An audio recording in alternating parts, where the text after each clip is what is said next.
Das dunas do deserto da Namíbia, na África, um segredo terrível está começando a emergir.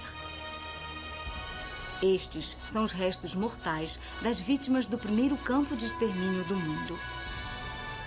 Um lugar onde milhares de africanos foram exterminados pelo exército alemão 30 anos antes de os nazistas chegarem ao poder. Estes restos mortais estão esquecidos aqui há mais de 100 anos. Mas este lugar terrível não é o único. Espalhados pelo mundo, existem locais de massacres e genocídios do imperialismo, onde milhões morreram num episódio da história colonial que a Europa sempre prefere esquecer. Essas pessoas foram vítimas da verdade por trás do mito do fardo do homem branco.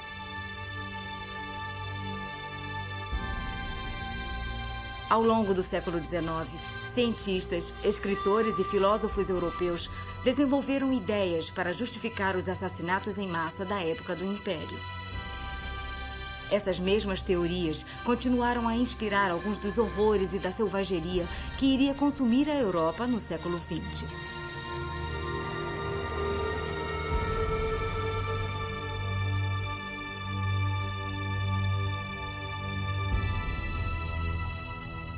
Racismo, uma história. Impactos fatais. Distribuição DIDAC. O século XIX iria terminar com um dos piores crimes do Império, mas ele começou com um grande momento de otimismo. Nos anos de 1830, nas grandes plantations coloniais do Caribe, a Grã-Bretanha preparava-se para acabar com a escravidão.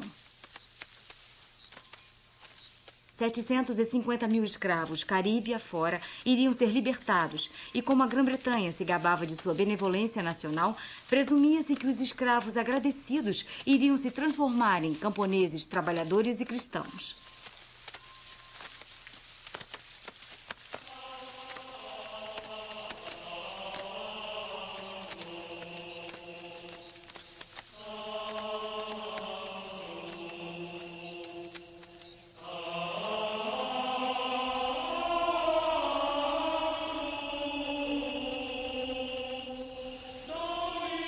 A luta contra a escravidão tinha sido liderada do púlpito por uma aliança de abolicionistas e missionários cristãos.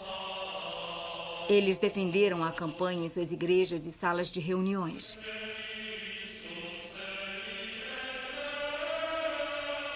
Nos anos 1830, era a visão deles que dominava o debate nacional sobre raça. Quando a escravidão foi finalmente abolida, houve uma enorme sensação de júbilo e conquista por parte dos abolicionistas. Não esqueçamos que esta era uma campanha de 50 anos, a partir de 1787, envolvendo centenas de milhares de indivíduos britânicos comuns, petições, etc. Então, quando a escravidão foi abolida, os abolicionistas tiveram uma certa sensação de triunfo. Acho que eles também sentiram que aquela pergunta, "eu não sou um homem e um irmão", tinha sido respondida.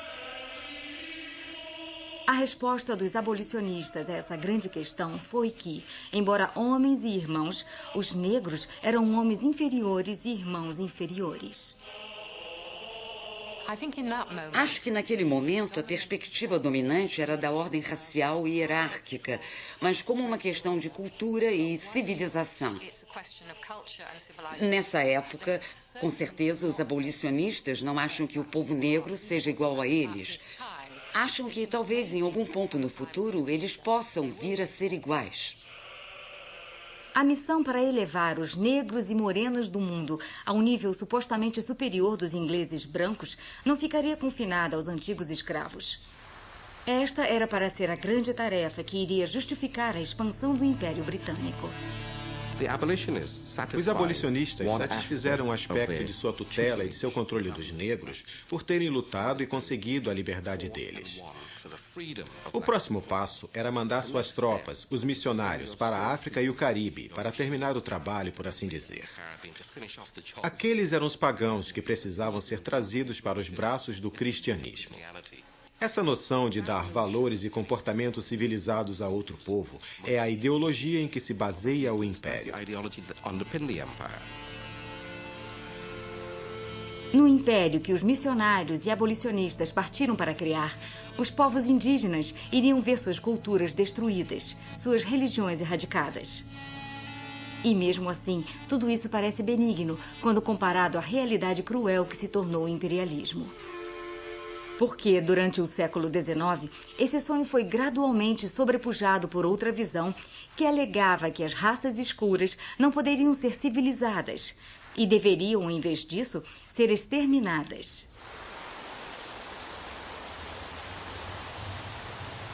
O fato que iniciou o lento colapso da visão dos missionários aconteceu perto de um pequeno posto avançado do vasto e crescente Império da Grã-Bretanha. Esta é a Tasmânia, na costa sul da Austrália. O que os britânicos fizeram nesta pequena ilha iria repercutir por toda a era vitoriana.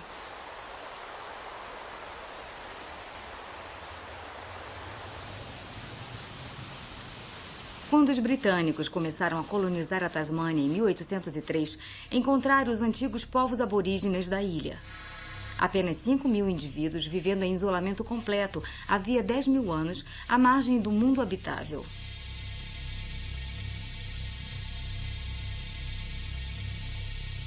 Os colonizadores viram essas pessoas pelo prisma de ideias trazidas da Europa. Logo houve expressões de nojo e choque pelo modo como os tasmanianos viviam. Para os europeus, parecia que os tasmanianos não tinham cultura, não tinham religião, não tinham um Deus. Assim, eles os viram como gente que tinha ficado para trás na história.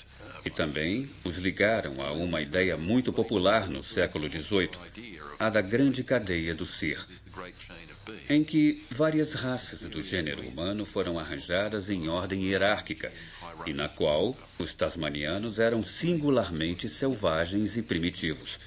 Portanto, podiam ser tratados quase como animais. Os britânicos construíram uma nova capital e colonizaram as áreas rurais ao redor. Terra que por milênios tinha sido o principal campo de caça dos aborígenes.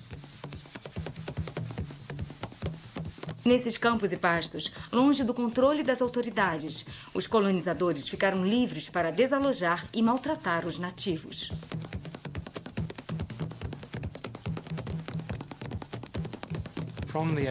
A partir de 1820, grandes quantidades de terras são tomadas de seus donos e há uma luta enorme entre o povo aborígene e os brancos. Claro que é muito difícil documentar muito da violência dos colonizadores, porque eles sabiam que era contra a lei matar o povo nativo.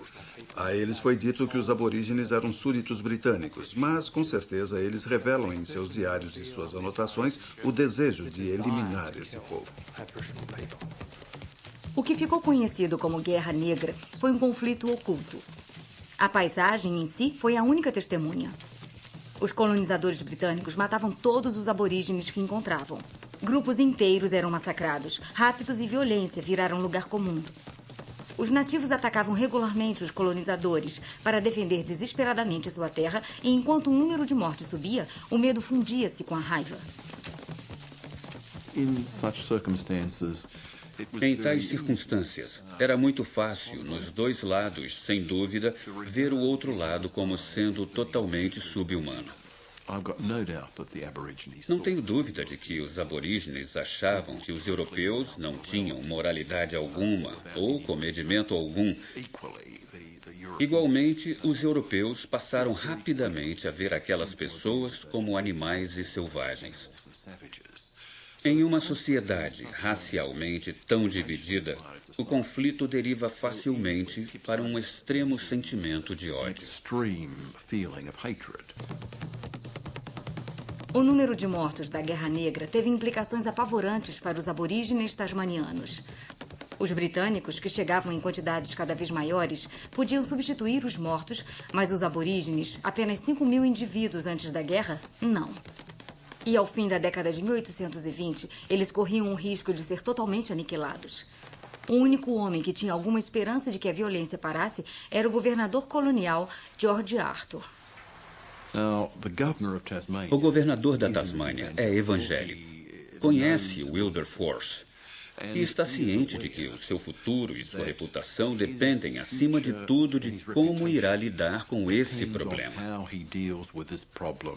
No fim dos anos 1820, ele já tinha sido avisado pelo governo britânico de que o rápido declínio do número de aborígenes sugeria que eles podiam acabar sendo exterminados. E que, se isso acontecesse, seria uma mancha indelével na reputação do Império Britânico. Além disso, por implicação, seria desastroso para a sua carreira.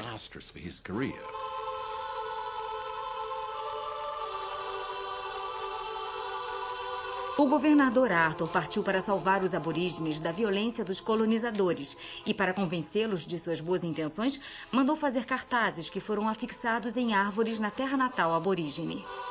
Os cartazes mostravam uma fantasia de unidade interracial. Falavam da justiça britânica, prometiam igualdade perante a lei. O matador branco de um aborígene seria enforcado. Mas se um aborígene matasse um colonizador, ele seria enforcado. Os cartazes também propagavam a mentira de que os britânicos queriam integrar-se com os nativos. Isso foi uma ficção e um completo fracasso, já que nos campos continuavam as mortes dos dois lados.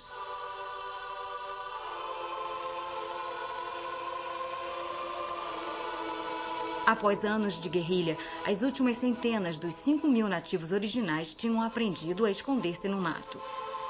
Determinado a salvá-los e determinado a tomar suas terras para a colonização branca, o governador Arthur recorreu a um missionário, George Augustus Robinson. Ele era o líder de um grupo de aborígenes convertidos e tinha sido contratado para ir aos campos buscar os aborígenes remanescentes.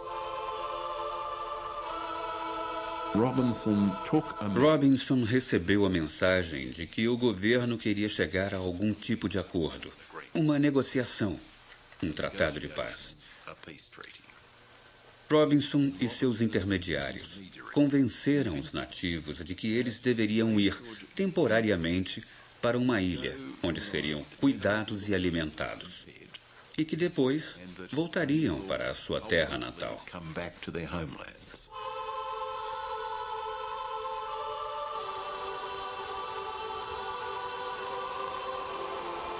A ilha chamava-se Flinders e 300 aborígenes tasmanianos recolhidos por Robinson foram transportados para lá.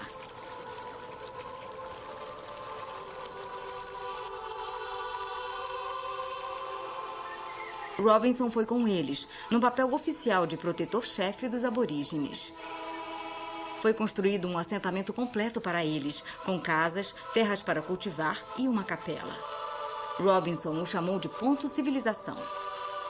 E um artista local foi trazido para pintar os retratos dos últimos tasmanianos. Jeanne tinha sido capturada por Robinson logo após a quase aniquilação de seu povo pelos colonizadores. Urad tinha sido chefe até a sua comunidade ser eliminada por um vírus europeu. Outro líder local, Manalarguena, fora atraído para a ilha Flinders com a promessa de que os presos que tinham atacado seu povo seriam levados à justiça. E havia Treganini, cujo marido tinha sido assassinado diante dela. Todos eles tinham visto a sua cultura ser quase extinta. O pouco que restou, Robinson agora procurava apagar, porque Ponto Civilização não era apenas um assentamento. Era essencialmente uma fábrica para transformar os chamados selvagens em cristãos civilizados.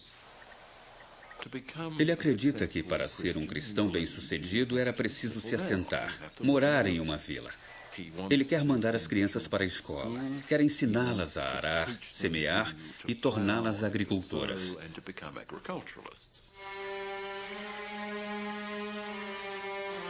Forçados a adotar um modo de vida estrangeiro e confinados a uma ilha a centenas de quilômetros de casa, os aborígenes começaram a sucumbir a doenças europeias e ao que o médico local chamava de espíritos deprimidos. Eles morrem um a um.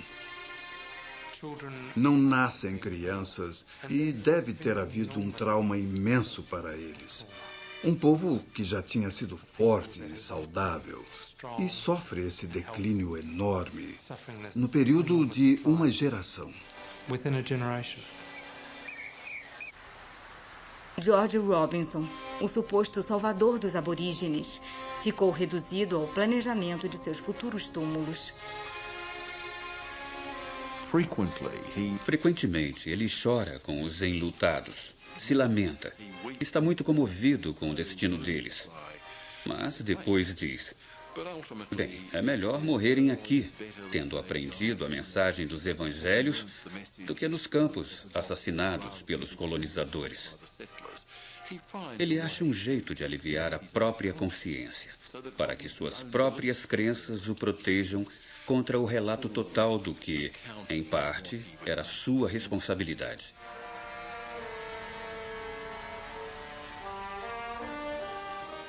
Dos 300 aborígenes atraídos para a ilha Flinders, na metade dos anos 1840, cerca de 260 estavam mortos.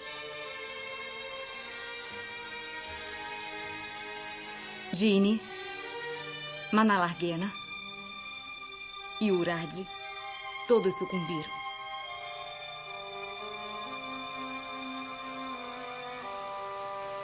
Treganini foi uma das poucas sobreviventes. Ela viveu até a velhice. Quando finalmente morreu, em 1876, foi considerada por alguns como a última tasmaniana de sangue puro.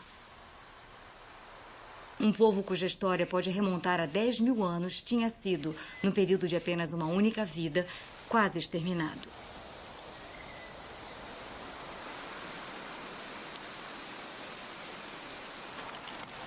O que aconteceu na Tasmânia estava longe de ser um fato raro.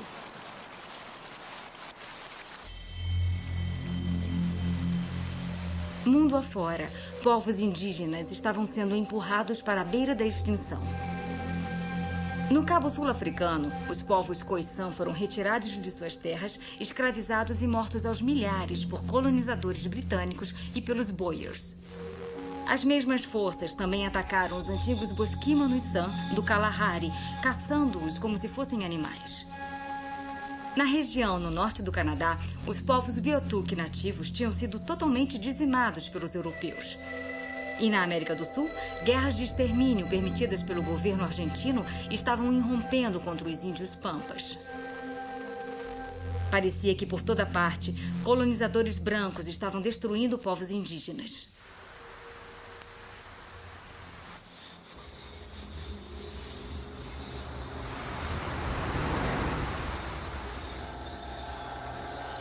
E nesses mesmos anos, o velho racismo que tinha nascido na era da escravidão começou a ressurgir.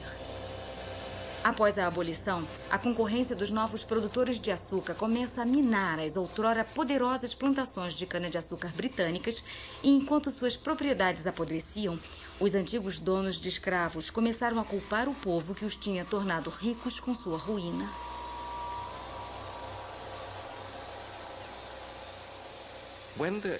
Quando as plantações caribenhas começam a perder muito dinheiro, eles caíram no estereótipo do negro indolente. Os donos de terras puderam, então, dizer para os abolicionistas e para os britânicos: agora estamos arruinados porque não temos mais a liberdade de forçar os negros a trabalhar. Essas pessoas são intrinsecamente preguiçosas. Vocês argumentam que eles são seres humanos, homem e irmão, mas na verdade não são. Ainda estão no nível das bestas. Os que argumentaram que a abolição tinha sido um fracasso devido à preguiça e à selvageria dos escravos, agora alegavam que a visão cristã de um império civilizador também estava com os dias contados. Pode-se dizer que o impulso moral fugiu do movimento abolicionista. As pessoas viram que aquelas raças não estavam se tornando civilizadas. Havia alguma coisa difícil. Elas resistiam. Pareciam não aprender tão rápido quanto se apreciaria a ser mais dóceis. O otimismo cristão sobre a difusão da civilização e a cristianização mundo afora dos povos de cor começou a se esvair. Se as raças não brancas pareciam rejeitar a mensagem dos missionários, alguns britânicos começaram a perguntar se eles poderiam chegar a ter alguma civilidade.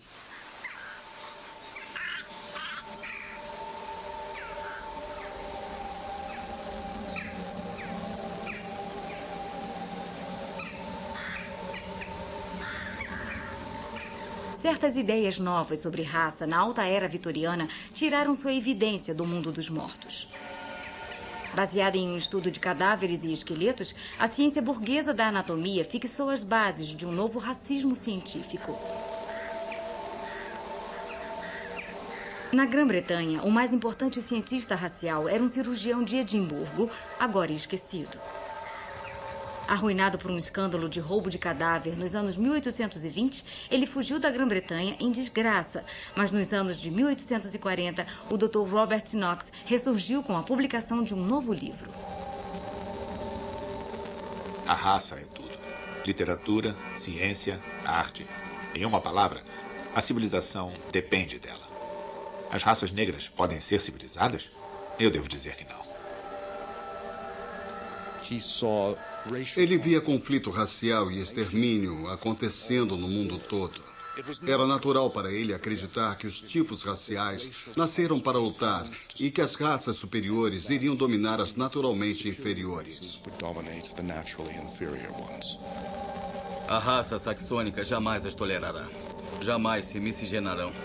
Jamais viverão em paz. É uma guerra de extermínio. Robert Knox não era uma voz solitária.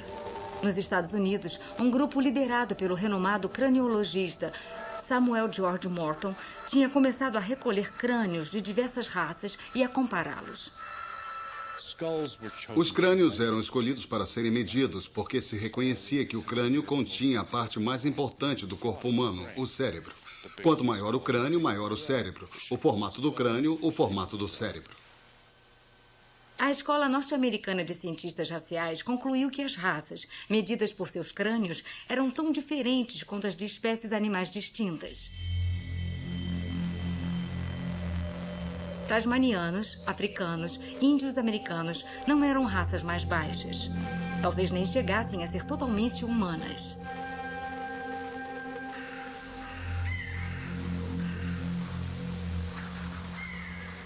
Um escritor comparou o extermínio dessas raças por colonizadores brancos como sendo o derretimento da neve diante do avanço dos raios do sol.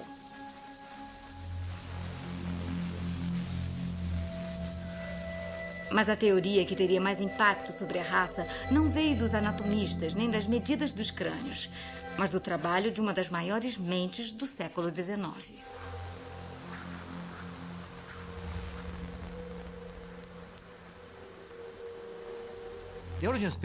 A origem das espécies realmente jogou uma granada antes de tudo na ciência. Ela inventou a ciência da biologia, depois na religião e depois na sociedade. De certo modo, o que Darwin fez foi dar um álibi para ser juiz. Se a evolução tinha mudado as raças e as espécies do mundo, por que não fez o mesmo com os humanos? Muitos acreditaram que as leis de Darwin tinham feito justamente isso. Alegavam que a seleção natural explicava e justificava impecavelmente a expansão global da grande raça britânica. A vida favorece uma hierarquia de especialistas. Encontramos isso nos mundos vegetal e animal. Há insetos acima de insetos, acima de insetos, cada um sobrevivendo à custa do outro, cada um preenchendo um nicho que o outro não pode ocupar.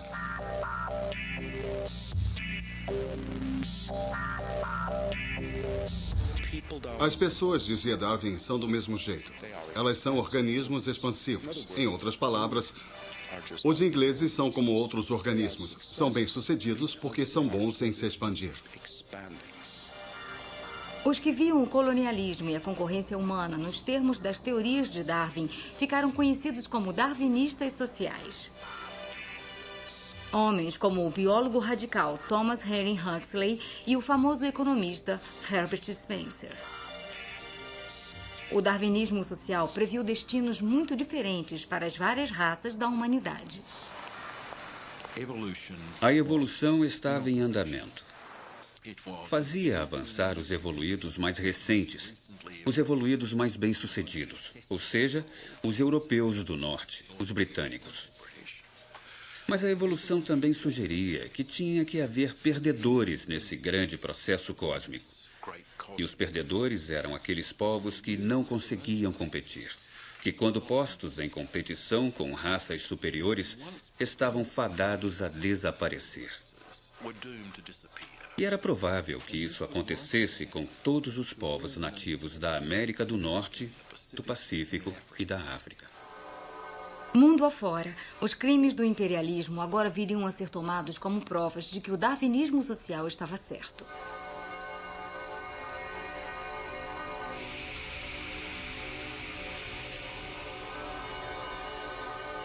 Na América do Norte, séculos de doenças e guerras devastaram os norte-americanos nativos. Nações inteiras foram totalmente aniquiladas. Que tinha que haver perdedores nesse grande processo cósmico.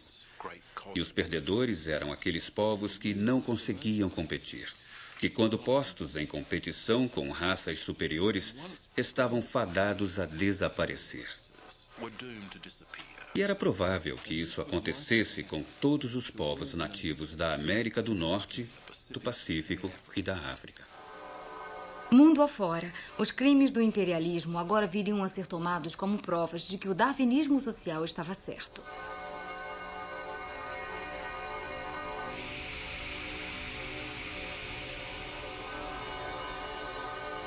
Na América do Norte, séculos de doenças e guerras devastaram os norte-americanos nativos. Nações inteiras foram totalmente aniquiladas.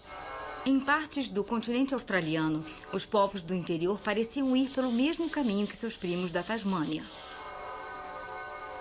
E na África, a luta pelo império tinha trazido o poder da Europa para enfrentar inúmeros povos, matando literalmente milhões.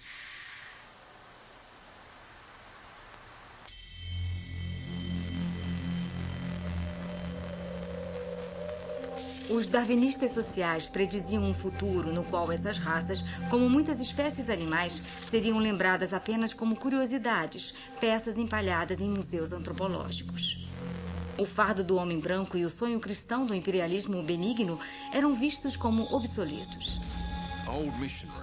Os velhos missionários que ainda falavam em igualdade da humanidade, de que todos descendiam de Adão e Eva, e diziam que a única verdade vinha da Bíblia, eram vistos como extraordinariamente antiquados, que simplesmente tinham falhado em aceitar o grande pensamento científico da época. Essas teorias raciais não eram aplicadas apenas em novas colônias, mas também nas partes antigas do Império. Na história tradicional do imperialismo, a Índia britânica é representada normalmente como um exemplo do regime imperial benigno. Soubemos que o Raja britânico era governado por homens competentes, profissionais e sábios. Homens que trouxeram ordem e prosperidade a uma terra caótica. Mas há um aspecto da história indiana que foi apagado do relato do passado imperial.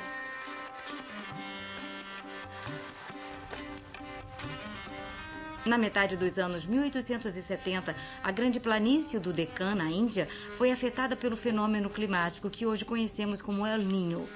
E em meses, milhões de camponeses começaram a morrer de fome. The monsoons had failed. People had eaten their food reserves. India stood on the precipice. As monções não vieram. As pessoas tinham consumido as reservas alimentares. A Índia estava à beira de uma grande tragédia humana. Na época, o vice-rei da Índia, Lord Lytton, estava totalmente absorvido com a que foi provavelmente a maior festa da história do mundo. A celebração da coroação da Rainha Vitória como imperatriz da Índia. Foi um dos maiores banquetes da história, já que forneceu comida e vinho para mais de 60 mil sátrapas, príncipes, colaboradores e amigos do Império Britânico na Índia durante uma longa semana. And friends of the British Empire in India over the course of a long week.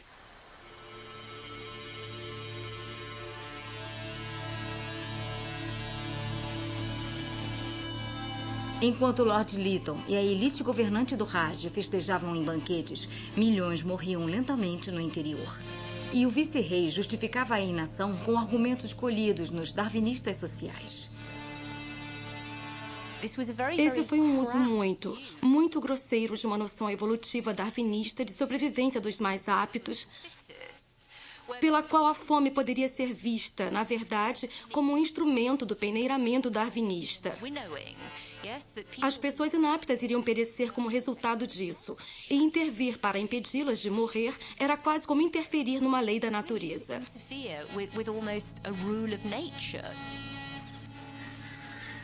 O que fez a fome especialmente mortal foi que os britânicos tinham desmantelado sistemas antigos que, durante séculos, evitavam que a escassez virasse fome. Se a monção tivesse sido fraca e houvesse escassez de alimento, muita gente ainda teria o bastante. Eles podiam ter menos, mas teriam o suficiente, porque cultivavam o próprio alimento ou teriam acesso a ele por meio de outros grupos da comunidade que dividiriam com eles. Tudo isso foi eliminado quando os britânicos forçaram os camponeses pobres a cultivar safras mais rentáveis, como trigo e arroz para exportação, introduzindo-os, portanto, em um mercado global. Nos anos 1870, esse mercado os condenou à morte. Em 1877, milhões de pessoas no sul e no centro da Índia morriam de fome. Em desespero, pais vendiam os filhos por restos de comida. Muitos milhares cometeram suicídio. E, em alguns lugares, as pessoas foram forçadas ao canibalismo. E o tempo todo, a comida que poderia salvá-las estava empilhada no cais de Madras, pronta para ser embarcada para a Grã-Bretanha e para os Estados Unidos. Mas para Lord Lytton, isso não era mais do que um subproduto das leis de ferro do darwinismo social. Se lermos as cartas de Lord Lytton, o que é surpreendente nelas não é simplesmente a devoção fanática deles ao mercado e às forças do mercado, nem a parcimônia e o desejo de gastar o mínimo possível, mas a enorme calma com que aceitavam o fato de que milhões de indianos iriam morrer. Porque esses indianos, acreditam eles, eram a parte inútil da população, os mais pobres dos pobres, pessoas condenadas à morte pela natureza.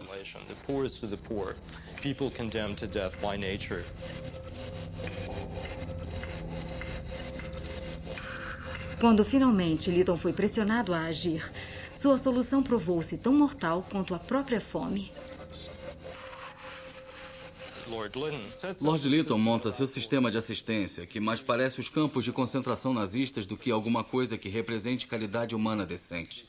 Antes de tudo, há o teste obrigatório. Isto é, ninguém podia ser ajudado, o que significa trabalho ou comida, a menos de 16 quilômetros da sua residência.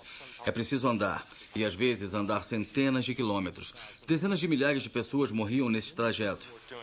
Depois elas eram colocadas num trabalho muito pesado, quebrar pedras, trabalhar nas ferrovias, e eram confinadas em campos sórdidos, onde a dieta diária era, em termos calóricos, menor do que a fornecida para os internos de Buchenwald e outros campos de concentração nazistas.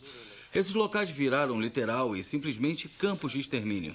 E talvez pior de tudo, agora as crianças estavam fracas e pequenas demais para fazer o trabalho necessário.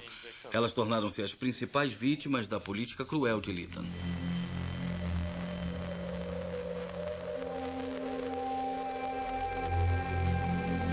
$8 milhões de indianos morreram de fome nos anos de 1870. Mas eles não foram os únicos famintos no Raj britânico.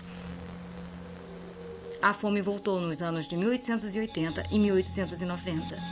Ao todo, quase 30 milhões de indianos morreram de fome sob o domínio britânico. Uma história retirada dos gloriosos relatos do Raj e dos homens que o governaram.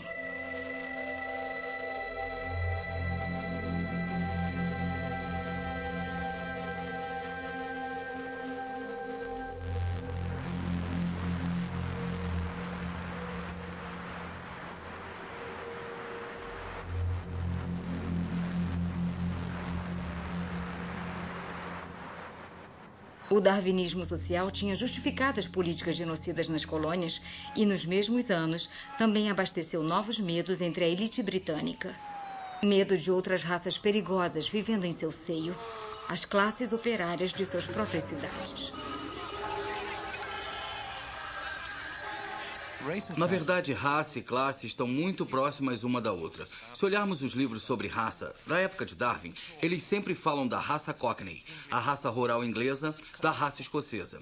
Havia desenhos da cabeça de um membro típico da raça Cockney, e essa palavra era usada muito seriamente. Havia mapas de onde viviam as raças criminosas.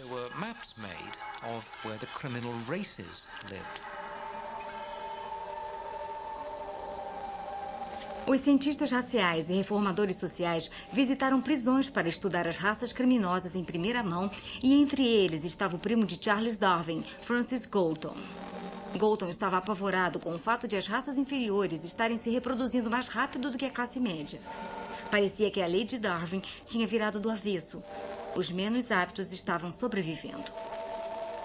Darwin tinha olhado para trás. De onde tínhamos vindo? Galton virou o telescópio para o outro lado. Para onde estamos indo?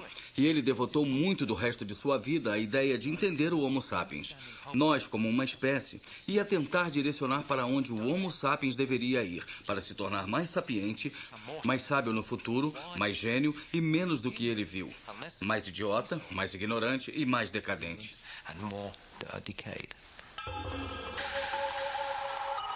Galton projetou uma nova ciência de procriação humana seletiva. Ele sonhou em encorajar a classe média a ter mais filhos e inibir a procriação entre as classes inferiores e criminosas. Chamou essa ciência nova de eugenia. Na última década do século XIX, ela foi amplamente respeitada e atraiu uma variedade de adeptos de alto perfil. Muitas das grandes figuras do fim do século XIX e início do século XX estavam incluídas. Gente como George Bernard Shaw, H.G. Wells, Winston Churchill, todos eles eugenistas absolutamente convictos.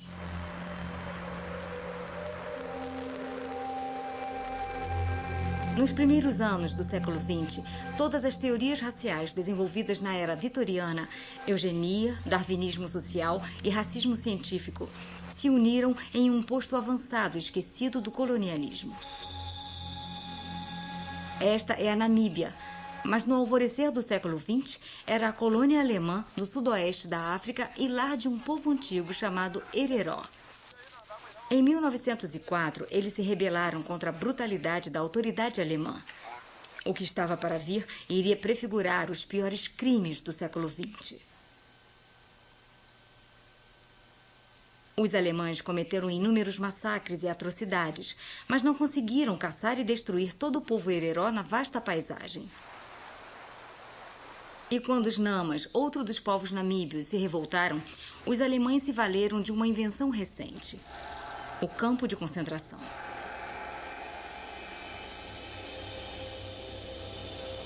Nesses campos, os Hereróis e os Namas foram aprisionados e escravizados. Milhares trabalharam até a morte. Outros foram estuprados, agredidos ou simplesmente mortos pelos guardas.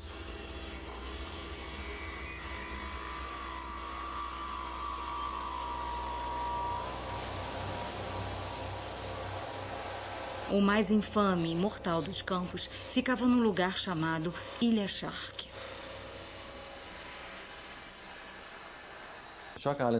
A Ilha Shark foi edificada com o propósito expresso de matar gente. Todo mundo sabia que elas iriam morrer. As pessoas sabiam, os oficiais alemães sabiam. Se eu fosse usar a linguagem do período nazista, então, com certeza, eu iria ver a Ilha Shark como um campo de extermínio. Neste lugar desolado, na ponta mais ao sul da África, 3.500 pessoas foram exterminadas com uma velocidade e uma eficiência que iriam tornar-se a marca do massacre do século XX. Os genocídios na Namíbia, de 1904 a 1909, são os precursores do que acontece no período nazista. São os precursores, têm os mesmos sintomas no sentido de que se pode ver a burocratização dos assassinatos em massa. E isso, para mim, é o ponto central. Não é matar por matar, não. É uma combinação entre matança e burocracia.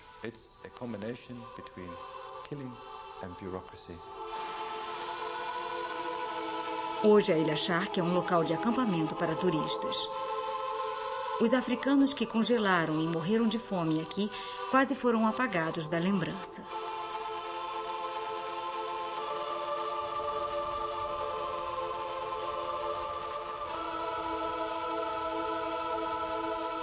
Mas, um século depois do genocídio namíbio, o verdadeiro horror do que aconteceu na Ilha Shark está começando a ressurgir. Em um túmulo coletivo recentemente descoberto, estão algumas das vítimas do primeiro genocídio do século XX.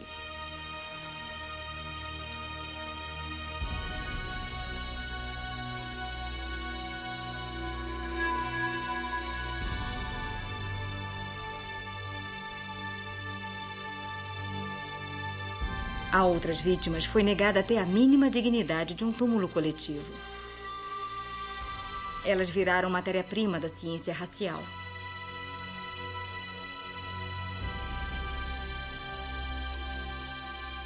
Seus crânios e até cabeças cortadas foram vendidas para museus da Europa e usadas para provar a inferioridade dos africanos.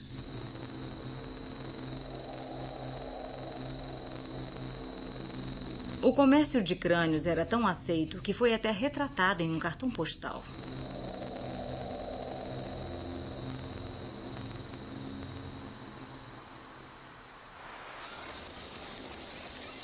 Depois do genocídio, os cientistas raciais alemães continuaram a usar a Namíbia como laboratório de campo e os povos africanos que sobreviveram como cobaias.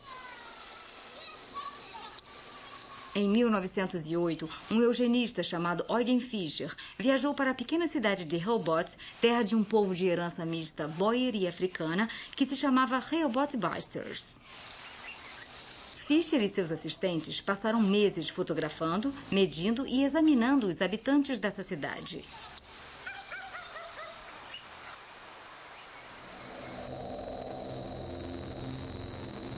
Repousando nos cofres de um arquivo na Namíbia de hoje, as fichas e fotografias originais de Eugen Fischer continuam como ele as deixou há um século. Elas revelam seus métodos e também suas metas. Aqui, Eugen Fischer alinhou as diferentes fotos lado a lado para tentar identificar aspectos faciais muito específicos, como os olhos ou os narizes. Ele fez isso para tentar mostrar como aspectos faciais africanos muito específicos, como os ossos da face altos e os olhos saltados, que representam os genes africanos, são muito proeminentes e ficam mais proeminentes através das degenerações. Eugen Fischer veio para a Namíbia para provar um ponto básico, o de que essa mistura racial sempre foi ruim e que o gene africano é dominante sobre o gene branco.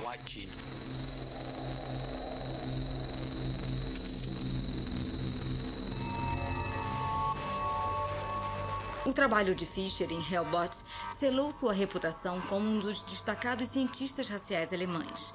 Isso também trouxe a ele o reconhecimento de uma nação que estava, então, experimentando o maior fluxo de imigração que o mundo já tinha visto.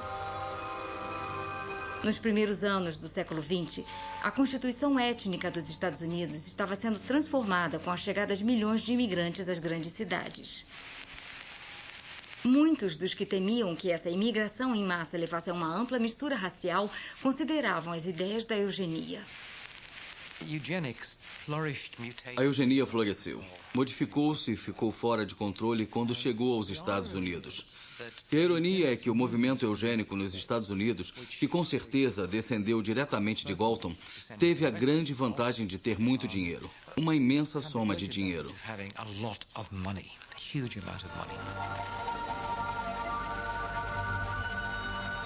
Parte desse dinheiro foi usada para abrir o escritório de registros de eugenia, dirigido pelo infame Charles Davenport. Para defender a saúde e a pureza da raça branca, Davenport e seus seguidores procuraram identificar as classes e as raças nos Estados Unidos que consideravam geneticamente inaptas. Identificadas e monitoradas, os cientistas então assumiriam o controle de sua vida e de sua fertilidade. Quando uma pessoa era identificada como de certa classe, isso significava qual escola ela frequentaria, em que cemitério poderia ser enterrada, onde poderia morar. Era uma questão de vida e morte. As leis do casamento estavam consolidadas em dezenas de estados americanos. Estabeleciam que as pessoas não poderiam casar fora de seu grupo. Negros não poderiam casar com brancos. Índios não poderiam casar com negros. Na Virgínia, se alguém casasse com a pessoa errada, ou seja, casamento interracial, eles descasavam, anulavam o casamento. 27 estados aprovaram leis de casamento eugênicas e os eugenistas difundiram sua mensagem usando um novo veículo, o cinema.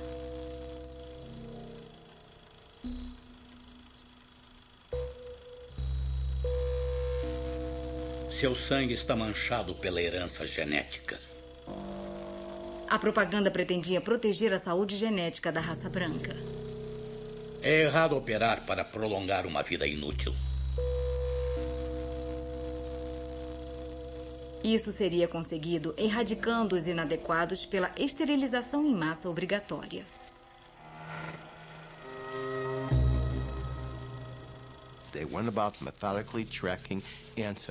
Eles fizeram isso checando os ancestrais, visando as linhagens sanguíneas para a extinção. Isso é eugenia, o esforço para criar uma raça mestra branca, loura, de olhos azuis, eliminando as outras linhagens de sangue, até ficarem apenas eles e as pessoas parecidas com eles. E o importante aqui é que essas pessoas pensavam estar salvando a humanidade. Essas pessoas pensavam ser liberais, reformadoras.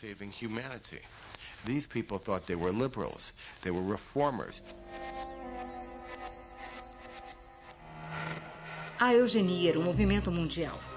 Na Suécia, um programa oficial esterilizou à força 60 mil pessoas, pacientes mentais e membros das minorias étnicas.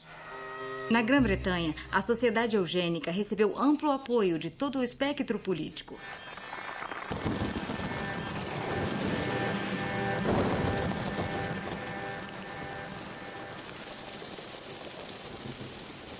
Mas foi na Alemanha que as ideias radicais do movimento eugênico norte-americano encontraram sua plateia mais receptiva. Primeiro, tudo ligado aos Estados Unidos parecia moderno, progressivo, científico, democrático, lógico. Então, devia ser bom. Os Estados Unidos eram o futuro, a força para o futuro. Segundo, acho que muitos eugenistas europeus, incluindo os alemães, gostaram do tom adotado pelos eugenistas americanos, que era muito radical e quase sem bobagens. Eles não usavam eufemismos, diziam exatamente o que queriam dizer. Os norte-americanos forneceram mais do que apenas inspiração. As fundações norte-americanas também financiaram o desenvolvimento da eugenia alemã. Este era o Instituto Kaiser Wilhelm de Antropologia e Hereditariedade Humana. Nos anos 30, os homens e mulheres que trabalhavam aqui recebiam doações da Fundação Norte-Americana Rockefeller. E o cientista mais destacado aqui era o homem que fez seu nome na Namíbia, Eugen Fischer. Sob as ordens dos nazistas, Fischer foi autorizada a esterilizar as pessoas racialmente misturadas de Rhineland, na Alemanha, 400 delas crianças. A maioria desses esterilizados pelos nazistas, antes de 1939, porém, eram doentes mentais.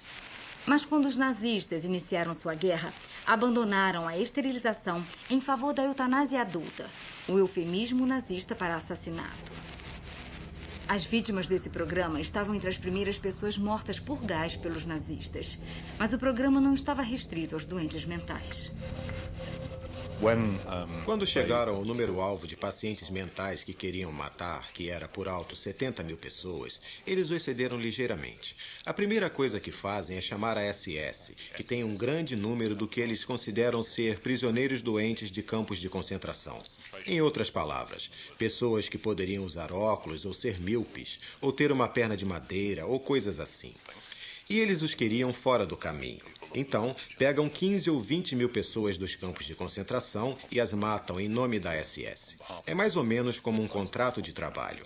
E aí, quando a SS e outras pessoas decidiram partir para o grande projeto, que era matar a população judia da Europa, e em particular a da Polônia, que é a maior população com que eles se preocupam, essas pessoas se adiantam e dizem: "Ah, nós podemos fazer isso, já fizemos, temos um registro de que fizemos isso, matamos pessoas."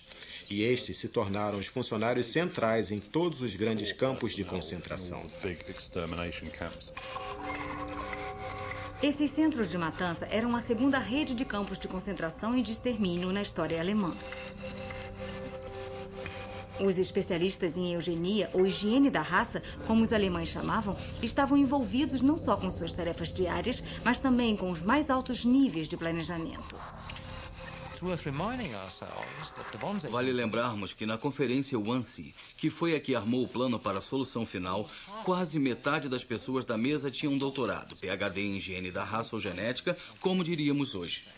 Há então um elo real entre o plano galtoniano e os horrores que aconteceram na Alemanha.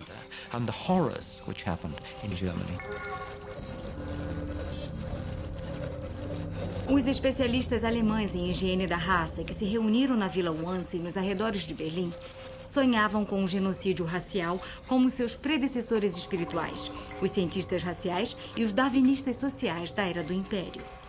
Mas os genocídios coloniais inspirados e justificados pelos teóricos do século XIX tinham sido apagados da história da Europa. Os horrores do campo de extermínio da Ilha Shark, a destruição dos aborígenes da Tasmânia,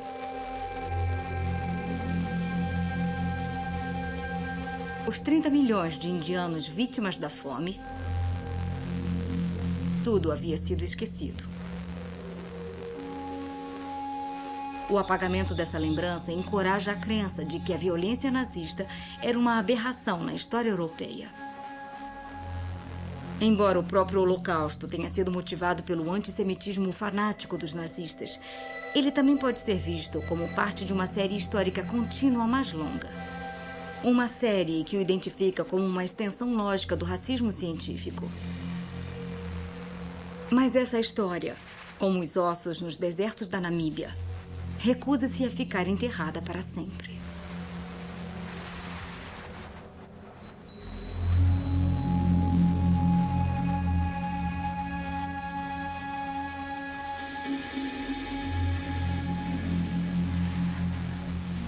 Versão brasileira NG Studio.